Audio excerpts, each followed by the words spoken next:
नमस्कार मैत्रिणींनो, चला आजची रेसिपी आहे आपली काकडीचे घारगे. आता सर्वपित्री अमावस्या आहे ना, आपल्याला आता ते लागतीलच. ठीक आहे, चला आपलं आज साहित्य पाहूया. पहिले घेतले एक अख्खी काकडी, गव्हाचं पीठ, तांदळाचं पीठ, गूळ, बेसन, मीठ, वेलची पूड, हळद आणि तूप. आपण आता कढई तापत ठेवली आहे. कढईत मी 2 चमचे साजूक तूप घालते.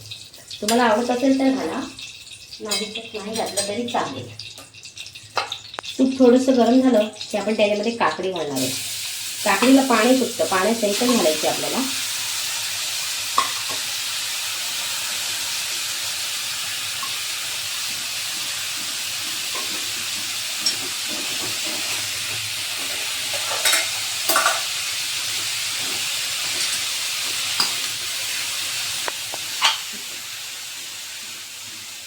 आपण आता ही काकडी नरम होईपर्यंत मस्त तुपामध्ये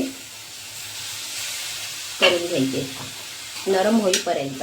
आणि काकडी जेव्हा किसतो ना तेव्हा थोडी अशी जाडसरच किसायची आपल्याला, म्हणजे ती आपल्याला वड्यामध्ये लागेल.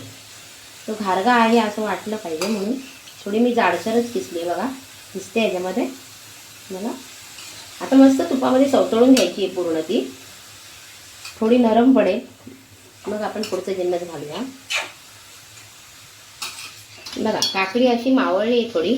आता आपण ह्याच्यामध्ये पुढचे जिन्नस घालणार आहे. तर मी एक काकडी आहे मीडियम साईजची, त्याला 1 कप गूळ घातलाय.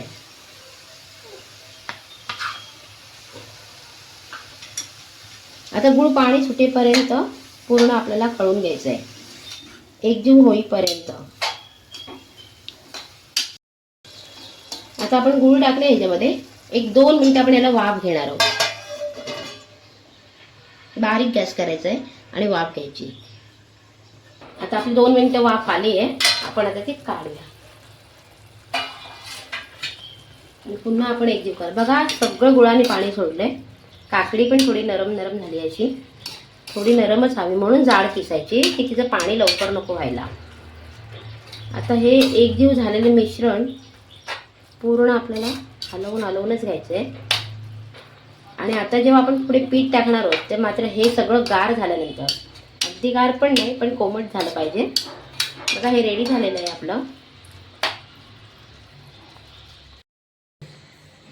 बघा आता आपण एका ताटामध्ये हे काढून घेतले मिश्रण.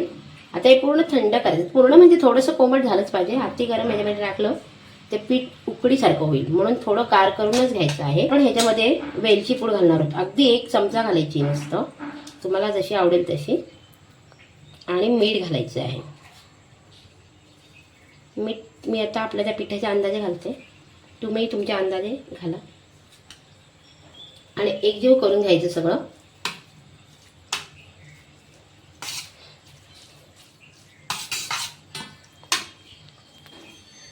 आता आपण हे गरम आहे तर ह्याच्यामध्ये थोडीशी हळद टाकू. हे फक्त रंग येण्यासाठी टाकायची आहे म्हणून मी खालीच टाकते.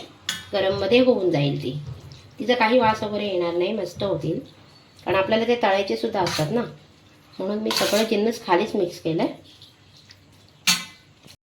चला आता आपण हे थंड झालंय. ह्याच्यामध्ये आपण गव्हाचं पीठ घालूया. 1 कप मी गव्हाचं पीठ घेतलंय. त्याच्यामध्ये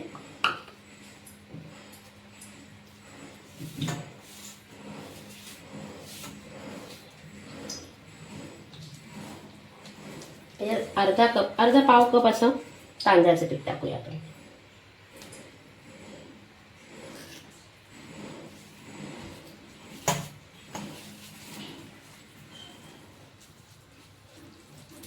आणि थोडा मऊपणा येण्यासाठी आपल्याला बेसन घालायचे. अगदी 2 चमचे घालते मी.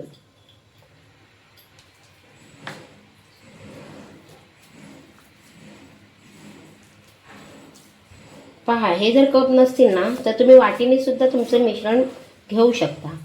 जर 1 वाटी गव्हाचं पीठ असेल, 1 मीडियम साईजची काकडी असेल तर 1 वाटी गव्हाचं पीठ घ्या आणि अर्धा वाटी तांदळाचं पीठ घ्या.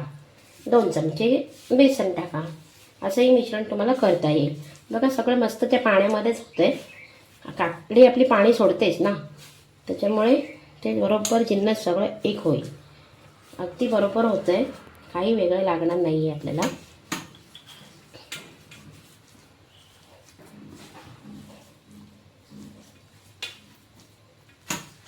गव्हाचं पीठ ही महत्त्वाची टीप आहे. जर काकडीने पाणी जास्त सोडलं तर आपल्याला गव्हाचं पीठच वाढवायचं आहे, तेही गुळाच्या अंदाजे, नाहीतर मग गोड होणार नाही. आता हा एकजीव गोळा झाला आहे आपला, तरी पण आपण त्याला थोडंसं तेलाचा हात देणार आहोत. अगदी सुंदर असं मळून होईल. मग बघा किती छान झालं तेल लावल्यावर लगेच, हो ना. असं एकजीव पूर्ण गोळा करून घ्यायचा आपल्याला. बघा आता पीठ आपलं किती छान झालं आहे. आता आपण करायला सुरुवात करूया. एक प्लास्टिकचं कागद घेतलं आहे मी इथे, त्याला आपण तेल लावायचं आहे आणि ह्याचा गोळा करायचा. थोडा गोळा असा जाडसरच करायचा, अगदी पुरीसारखा बारीक नाही, कारण थोडे ते घारगे जाडच पाहिजेत आपल्याला. हाताला थोडं तेल घ्यायचं आहे. चला आता आपण थापून घेऊया. बघा किती सुंदर थापला जातो आहे सहज. आणि माझ्या हाताला काकडीचे कण लागत आहेत. असे कण लागले पाहिजे, तेव्हा तुम्हाला खायला जाताखाली ती काकडी लागेल. आणि ते लागले तरच छान होतील घारगे आपले. अगदी सुंदर होतात हे घारगे. बघा आता आपलं तेल तापलेलं आहे. आपण आता त्याच्यामध्ये घारगे सोडूया.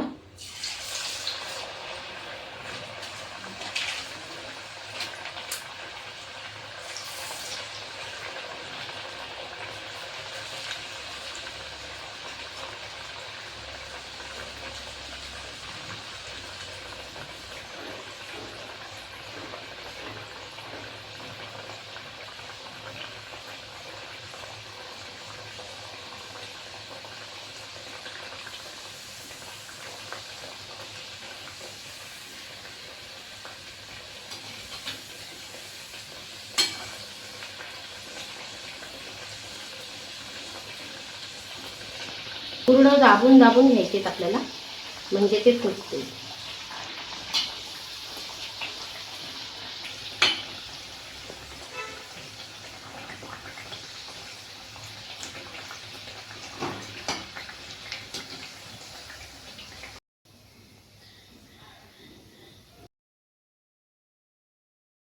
आपले आता घारगे तयार झालेत.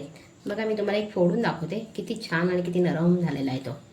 असं व्हायला पाहिजे. बघा पूर्ण पापुत्र त्याचं सुटलं पाहिजे. म्हणून त्याची एकच ट्रिक आहे की गरम पाण्यामध्ये टाकायचं नाही, काकडी पूर्ण गार होऊन द्यायची, नाहीतर तो तेल पण पितो आणि कडक पण होतो. आणि गुळाचा असल्यामुळे तो लालच होतो. किती हळद टाकली तरी तो लालच. तुम्हाला हा व्हिडिओ जर आवडला असेल तर लाईक करा आणि चॅनलला सबस्क्राईब करा.